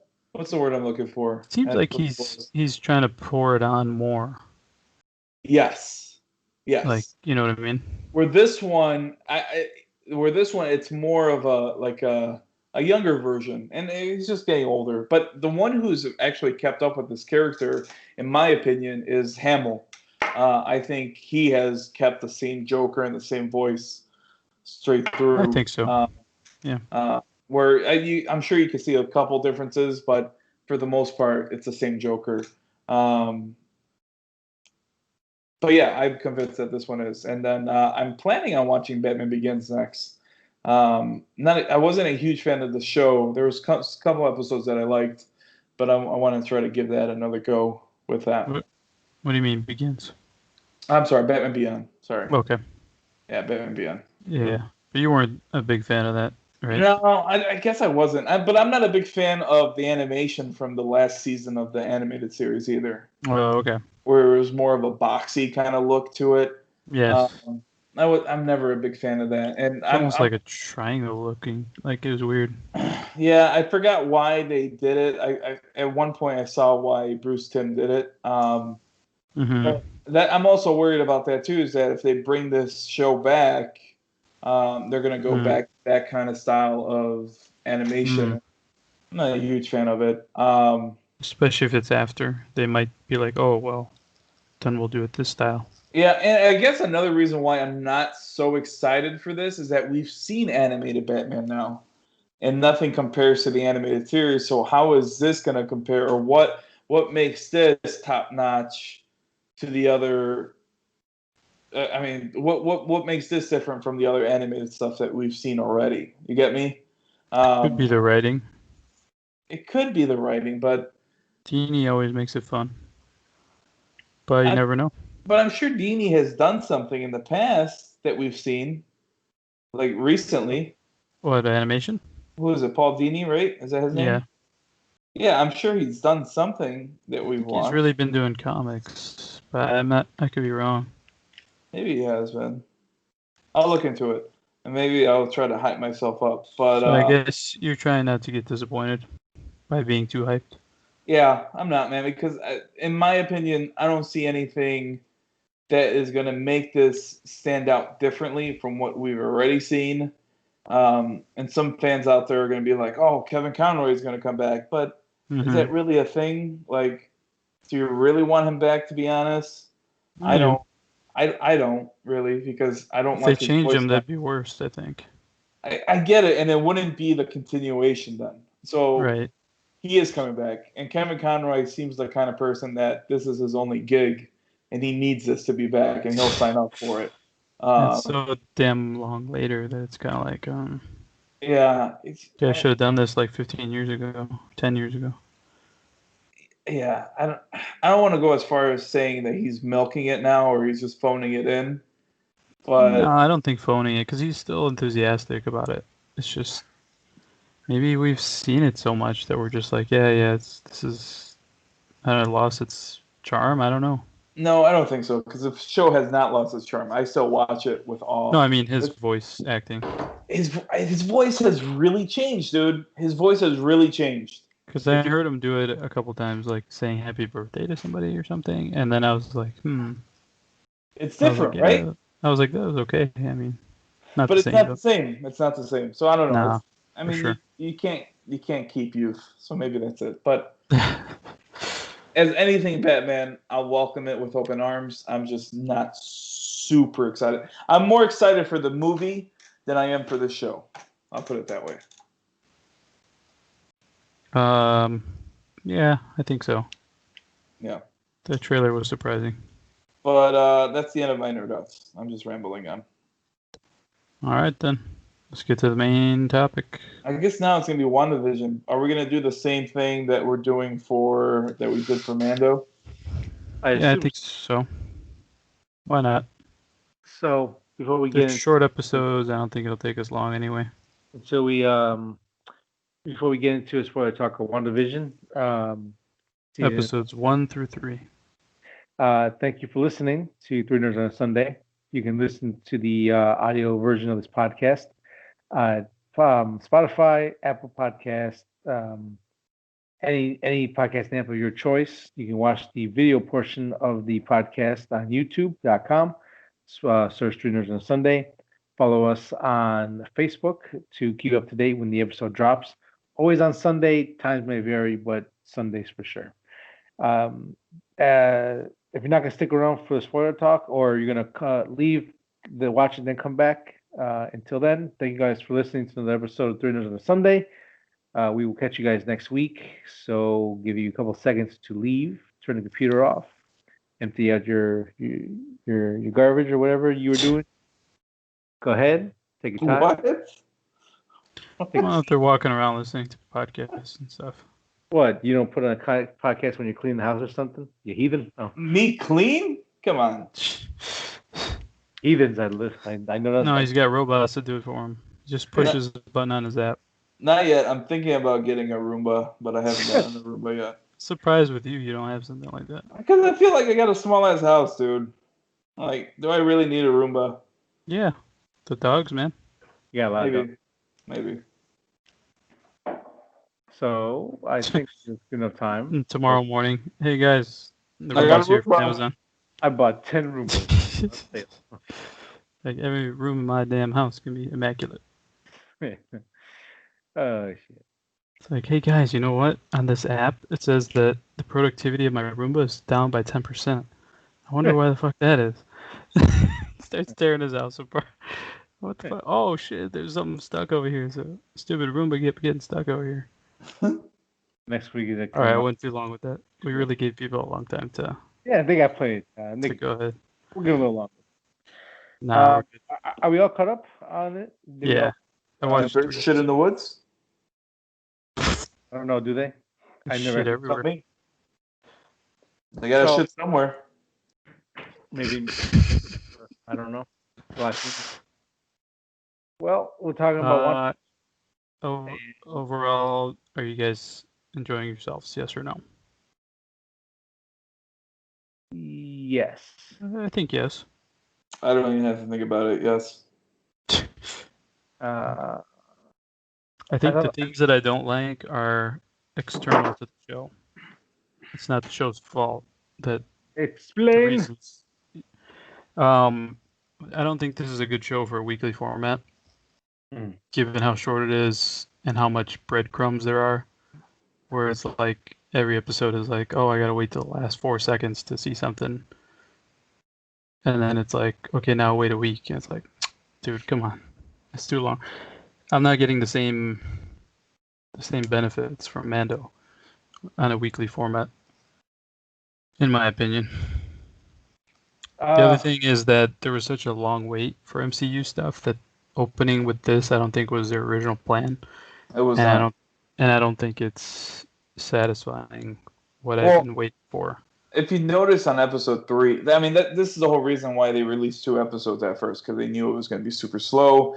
They knew that probably the fans who are in the MCU now haven't watched Bewitched and Brady Bunch and stuff like that, so they won't get the aspect of it, and they probably won't appreciate it as much. So that's why they released 2 episodes. But if you notice in this episode, things kind of sped along pretty quickly. And you got a lot more out of this one, in my opinion. You got a lot more teasers on this one and where the story is probably going to go to than the last 2 episodes. I think it might be some of those teasers will make a whole lot more sense later, and right now they're just weird and speculative. I think it's going to start speeding up more for you going forward. Like the next episode, we're going to get a lot more story. The problem is the week wait. It, to me, doesn't seem... I don't know. I know what they're trying to do and the reasons, but they don't seem like story reasons. They seem like they're external to that, and it's hurting the show for me. But the show itself, I am enjoying. I think it's definitely something different. And I'm glad they're doing this. It's just, the way that it's all folding out for me. I personally like how it's going because each episode you're going to get a different take on a classic TV sitcom from back then. I think like the next one I thought this one was actually going to be the Full House one, but this one, the third episode was the Brady Bunch kind of feel. Mm-hmm. So I think the next one that's going to come out is Full House because I've only been seeing screenshots of that one.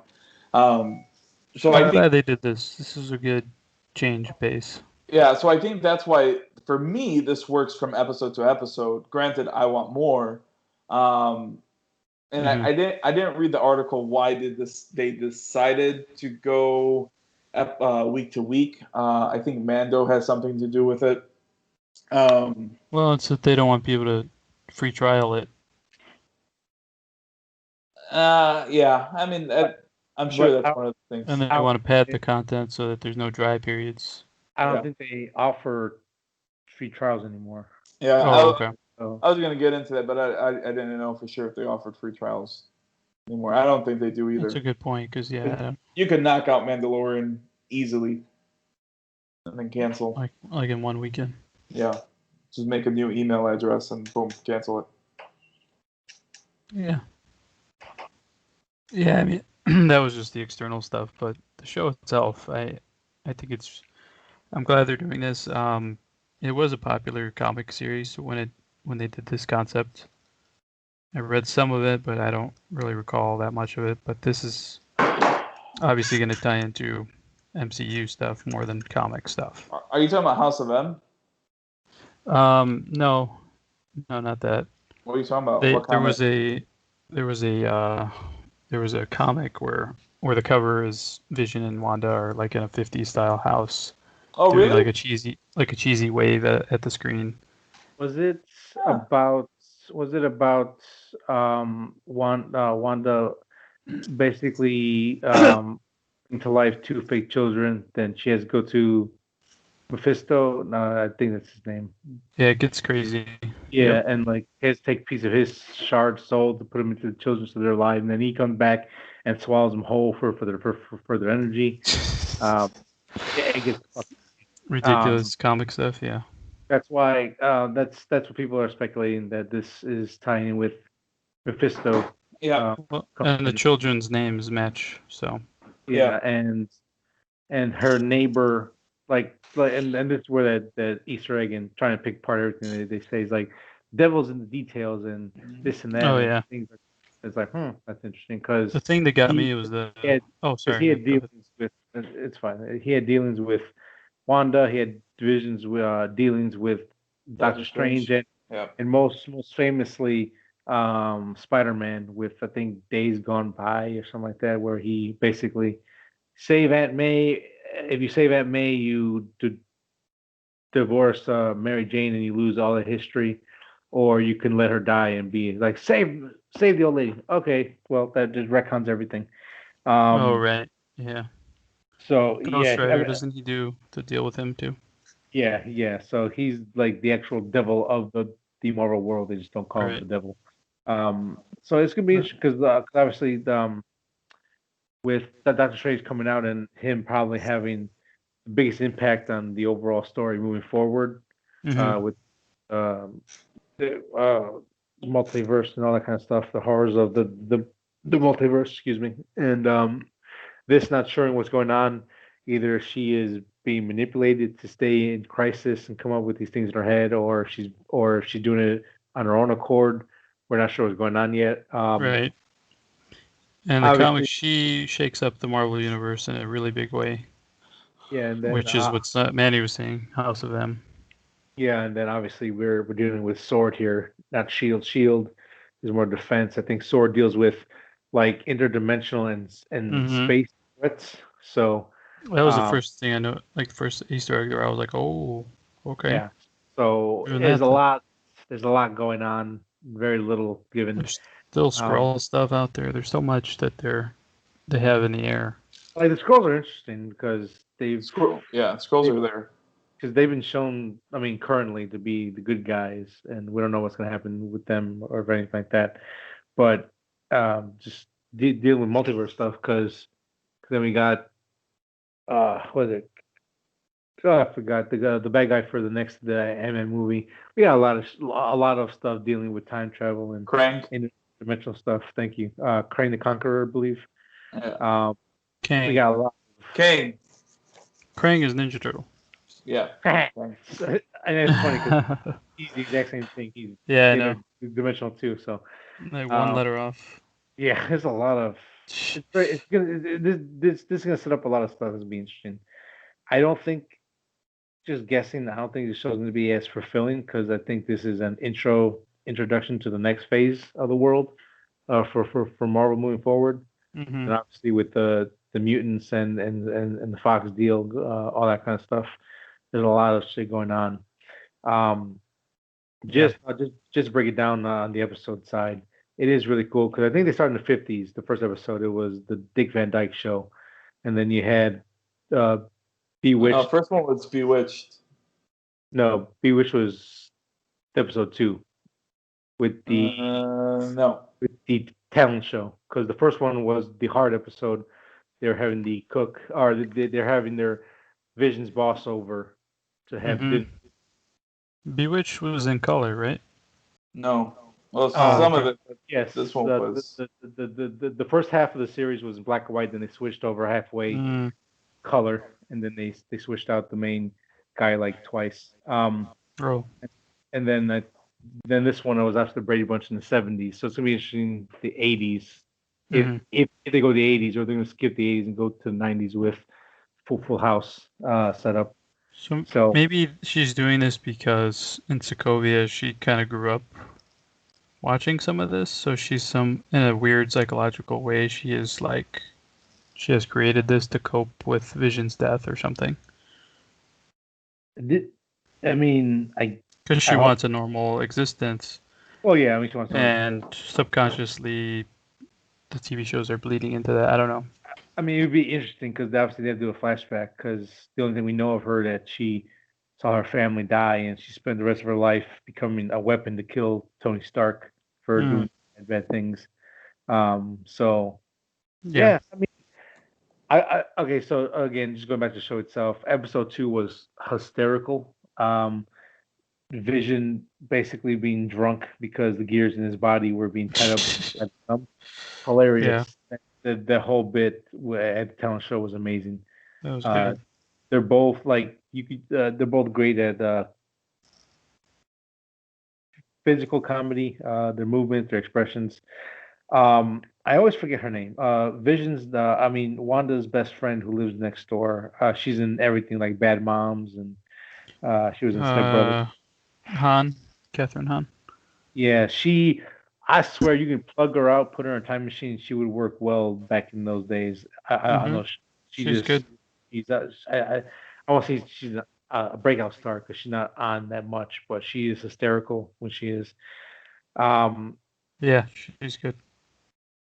I do find it very disturbing, I guess, or unsettling when you see those camera changes from the sitcom styles to this like weird, like slow close up to someone's face, and it's kind of on a like an obscure angle, and it's like for like you're And then seeing the every music.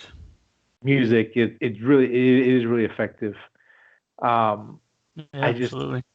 there's just again I'm enjoying it, but I'm kind of in the same boat where I was with the boys, where like the boys watching, I was like, this is good, but at no point am Hmm. I overly excited or wow, that's awesome to see. It was more like this is solid across the board, but it's Yeah, not grabbing me like Mando does. Now, granted, I agree. it's funny because like I'm not a huge Star Wars fan, but I'm also a big Star Wars fan. Doesn't make sense, but Sure, uh, same here. and this, I'm definitely more excited for Winter Soldier Falcon, but I do want to see what they want to do with this. Yeah, Um, I'm down. But I'm not like salivating for the next episode all week. yeah, I can like I sat here and was like, oh shit, it's Friday. I should probably watch it. Yep, same here. But it is nice to see like those old style of sitcoms kind of being brought back to life in modern times with modern actors because they are funny and the situations are absurd and it's hilarious. But Yeah, totally. a problem again, a lot of problem with these shows that I find like I had a problem with Legion season one was it's too much vagueness until like the Hmm. very end. All of a sudden, last two episodes, everything is explained, and now season two and three can start. Or I don't know what they're gonna do with this after this, if it's a mini series or an ongoing thing. Right. Um, yeah, just there's not enough to me be engaged in to be like I have to watch it next week. But I Hmm. am. The writing's very good. The props, costumes, on everything is on point. It's just it's not grabbing me in a way that like some of my favorite shows does. So Hmm. uh Yeah. But I just want to know what's going on sure. and again like Same here. I don't need to come out and be like, hey, this is what's happening, science or magic. Just be like, hey, drop more of these little hints because I think it's although all her. I mean, yeah, oh no, I mean it's 100% her, but like why, how, and where does this fit in the timeline, especially after hmm Endgame? Um, right. so that's my rambling and un un unintelligent rambling of this, but that's just how I feel about it. So I'll give it to you guys. I You guys mean, want? that's a lot of the stuff you're saying. Yeah, exactly what I'm thinking.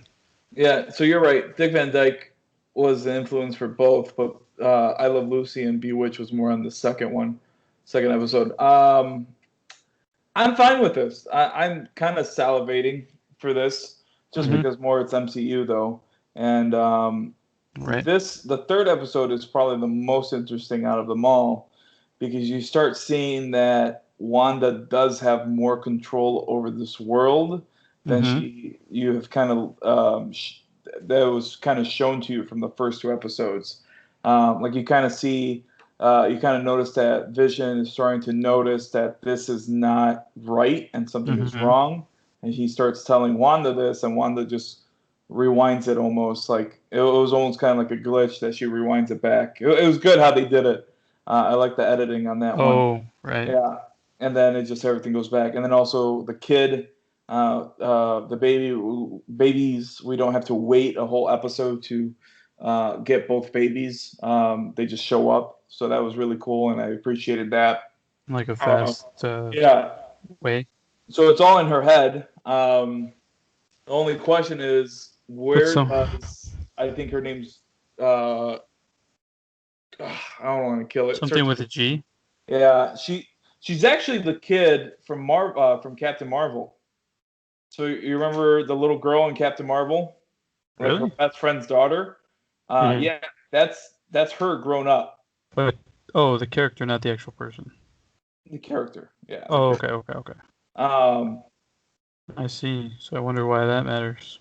well, that she works for So Sword. Oh, Um, okay. The only question I have now is that where did that girl end up? Does she end up in Sword, or did she end up somewhere else? And that almost is kind of questioning you: I think somewhere else. Is Sword having her contained, or is Hydra having her contained? Kind of thing.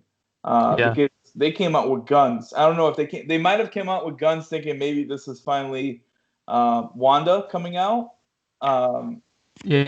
Sure, or maybe it's Hydra. The other thing too, I think this is going to lead more. I don't know if we're going to get what's the guy's name? Sonny Mephisto. Mephisto. Mephisto. Yeah, I don't know if we're gonna get him. I think we are in some kind of degree, but I also see the commercials mean something too, right?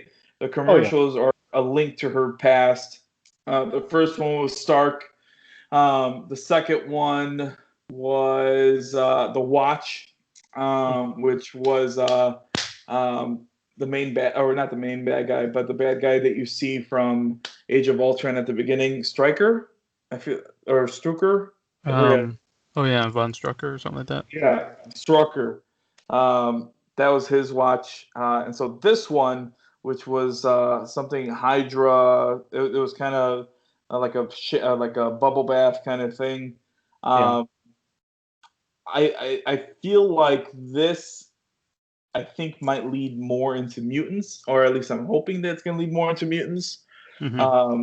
That's one theory that I read that I like, that maybe Hydra just unlocked the mutant portion of her brain rather than give her powers straight up, which I hope that's kind of it. And then that'll kind of give you a nice little tie into the mutants.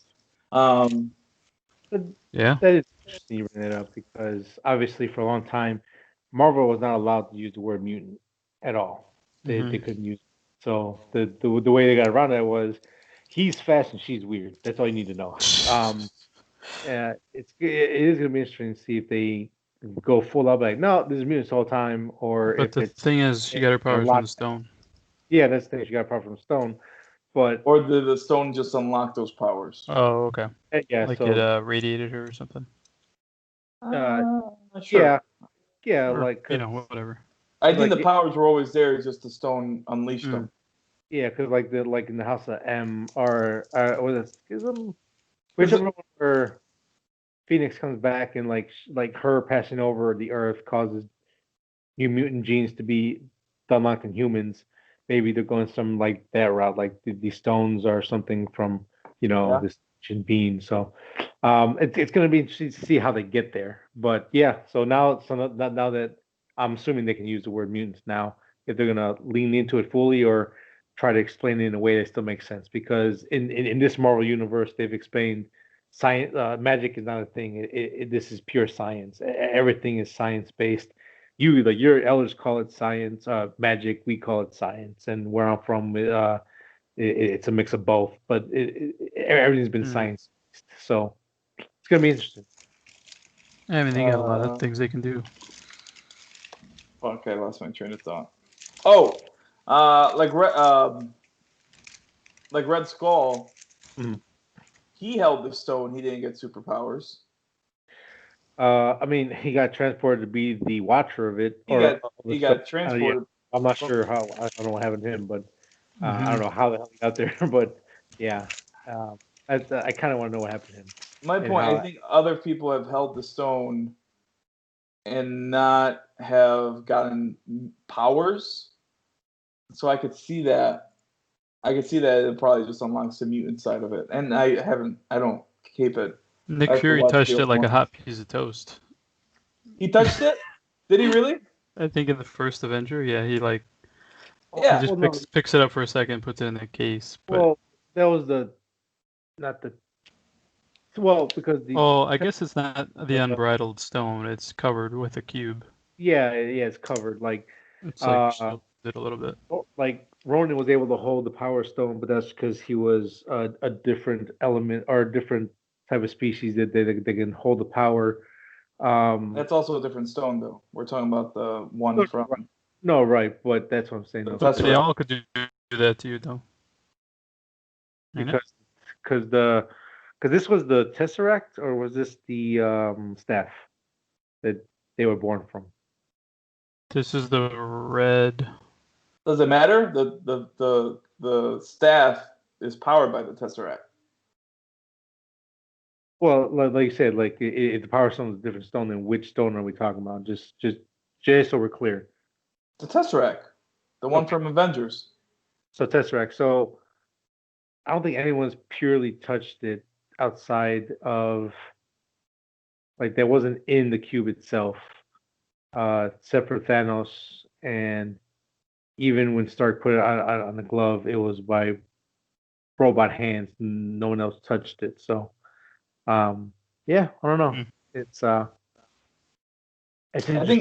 think Strucker had to touch it. Man, now I gotta watch Avengers 2. Age of Ultron. Well, no, well, because again, like the stones weren't the actual physical stones until Thanos broke the thing that held them and put them into the gauntlet itself. I think he's the only one that ever actually held the stone itself, because Peter Quill held it he held the with power. the help of the Guardians, and he almost died. But Yeah. yeah, No, he but held it. That's a Power But- Stone. Yeah, but that's what I was telling you, that there's other stones, but you said that's not the one we're talking about. So Oh. the Tesseract itself, the only one to break it and hold it is Thanos, like physically hold it in his hands. Oh, okay, like the Raw Stone. Yeah, Yeah. the raw stone. So Isn't the one in the staff the Raw Stone, or is it two different stones? Is the Tesseract and the one in the staff two different? They're two different stones, aren't they? I think the same one, no? that's where I get confused for some reason, because you got the Power Stone, you got Ether, you got the Tesseract. No, I think it's two different stones. I think it's two different stones. I think it is, because that's the Mind Stone, right? The staff. Am I Yeah. right? And Oh, then the you're Time right. Stone is the Tesseract, is it not? Or is that Strange's? That's Strange's. Time is Strange, which is green. Here we go. So- Now we're talking about nerd stuff. Let's see. Oh yeah. So the Ether is red, the Time Stone is green, the Mind Stone is yellow because that's on Vision's head. Power Stone is purple. Tesseract is blue. Infinity. Oh, fucking missing. Which one's blue? I think the Tesseract is blue.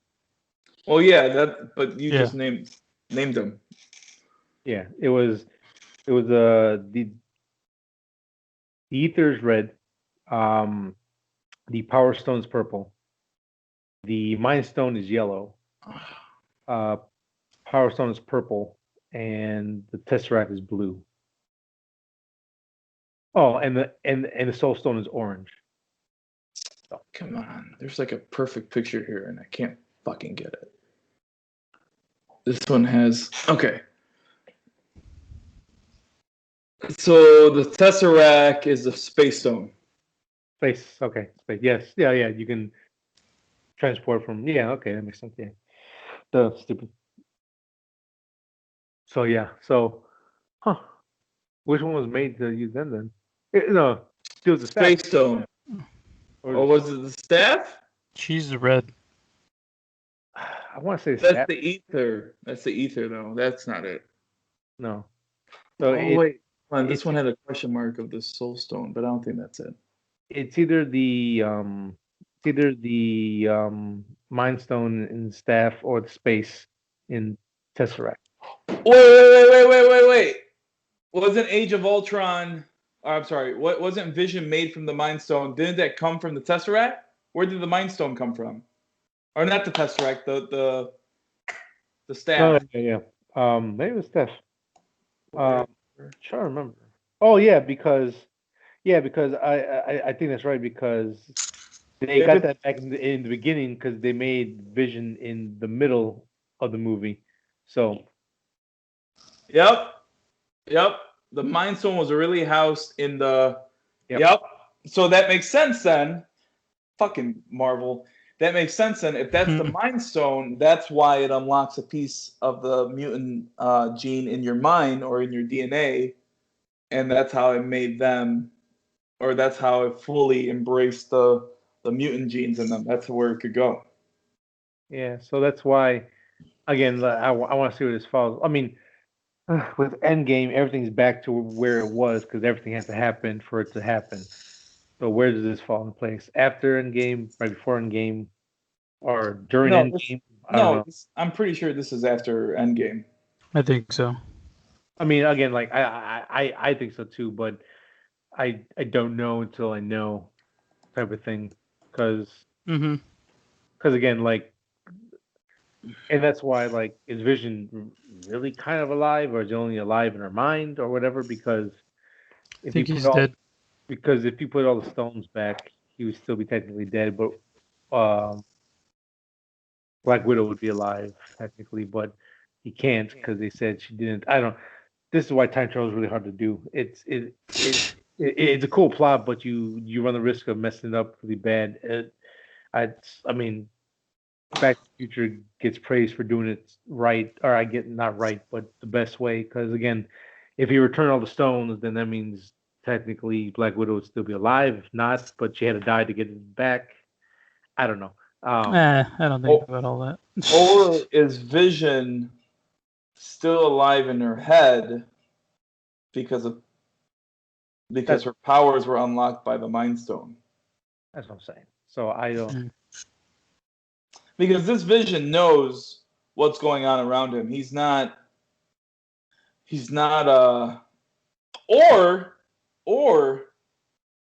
does whoever is controlling this whole thing have the Mind Stone? And that's how you get Vision. And that's how Vision's conscience is in this. Because Vision, Wanda knows what's going on for the most part.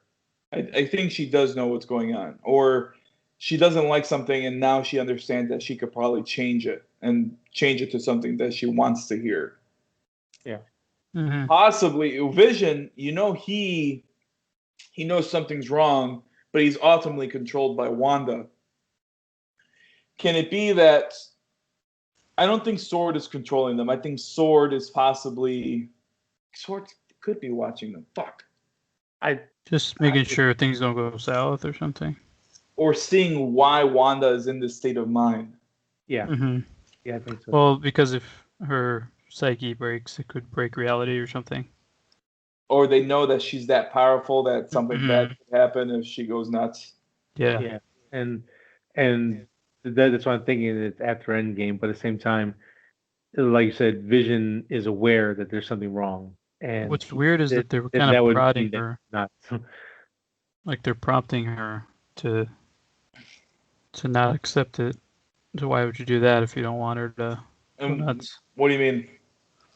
Like In what sense?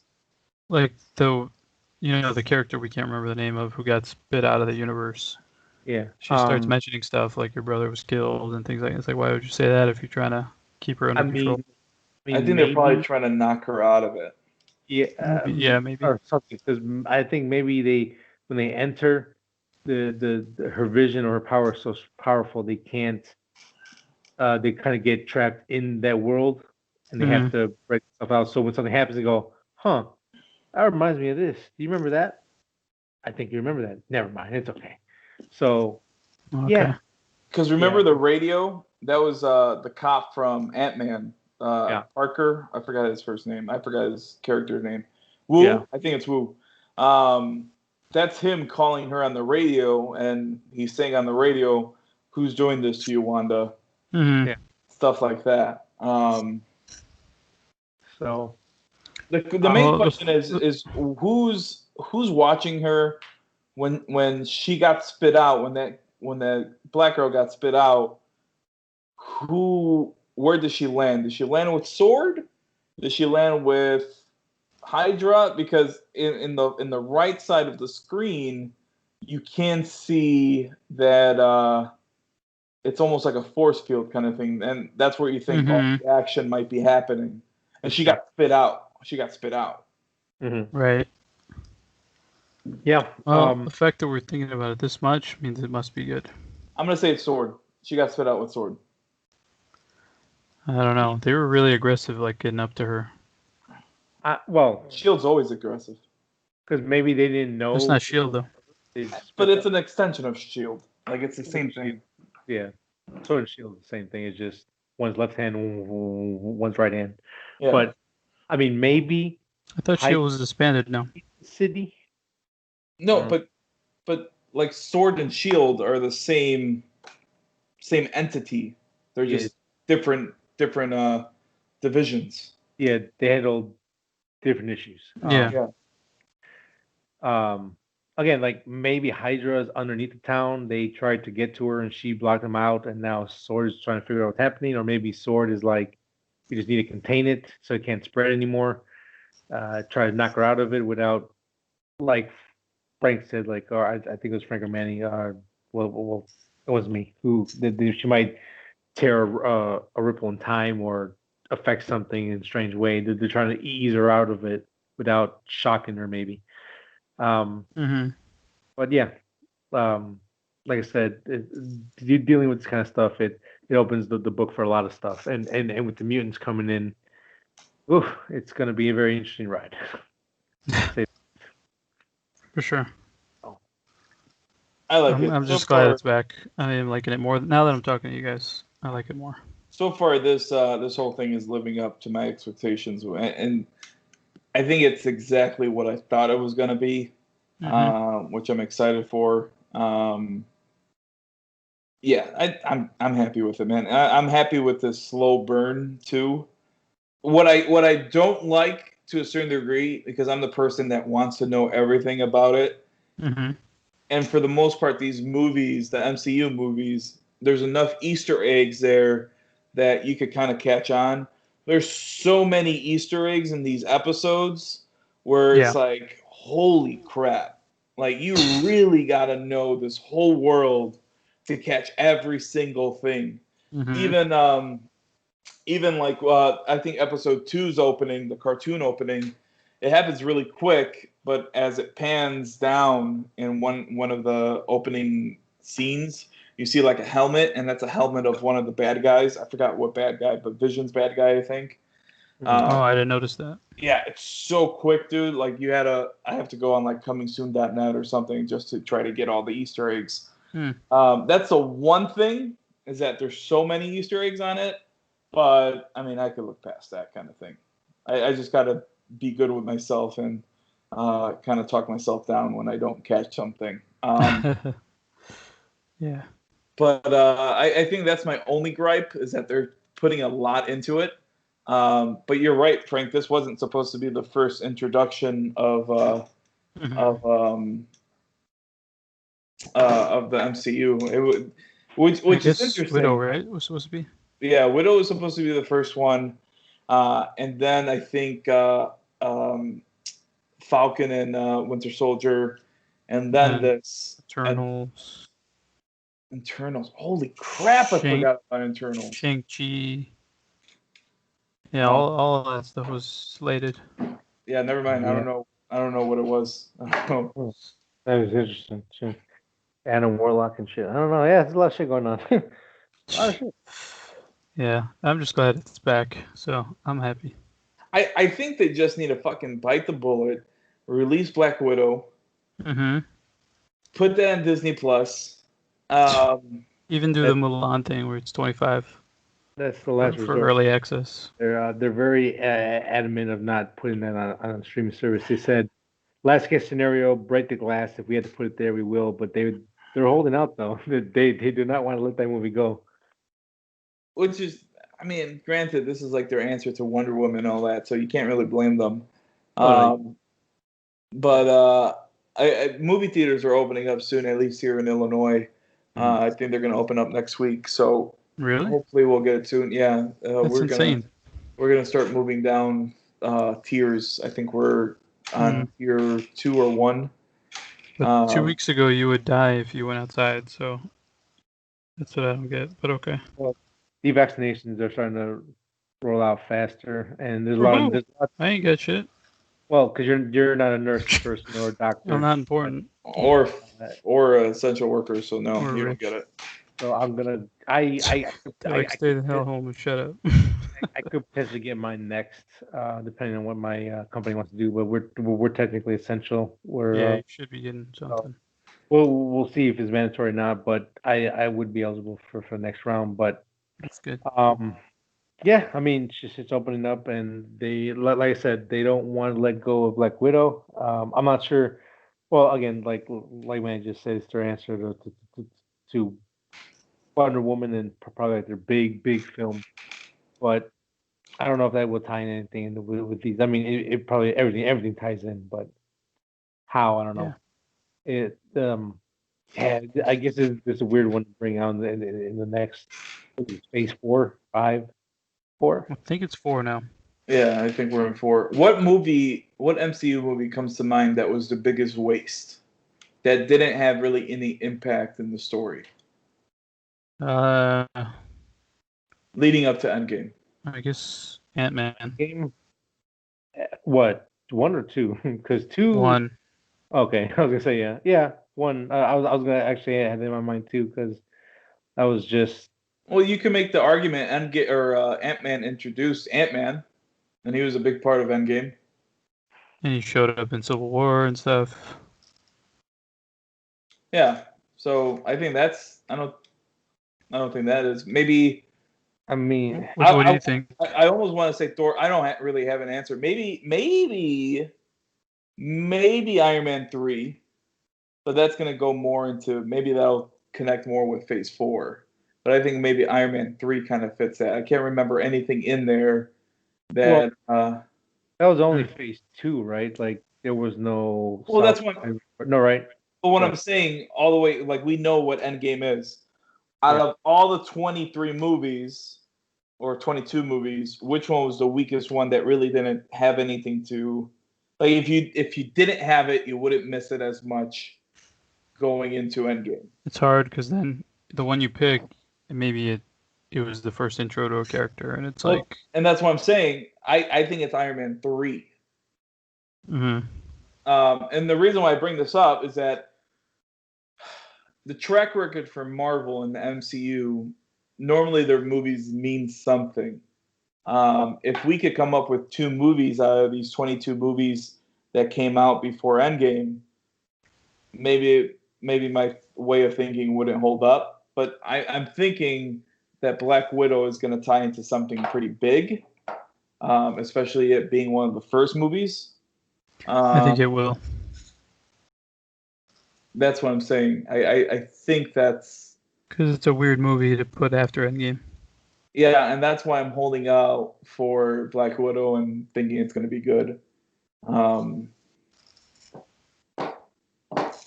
Yeah, maybe Far From Home, but that's Spider-Man. Who doesn't like Spider-Man? And also that was kind of like a tie-up of Endgame as well. But I think Iron Man 3. I can't think of any other one. It was like a aftermath. Yeah, Incredible Hulk. That doesn't really count because that wasn't. I mean, it was MCU, but it wasn't. Yeah, it was. I mean, at the end of the day, you tie that in. Yeah. Well, I guess the Spider-Man movies, maybe, like just in general, because I don't remember the first one having anything. Yeah, like besides just saying, "Hey, here's Spider-Man," but I don't remember it having any impact of anything else besides I'm Spider-Man. Yeah, but you could almost argue too; those are made from Sony's.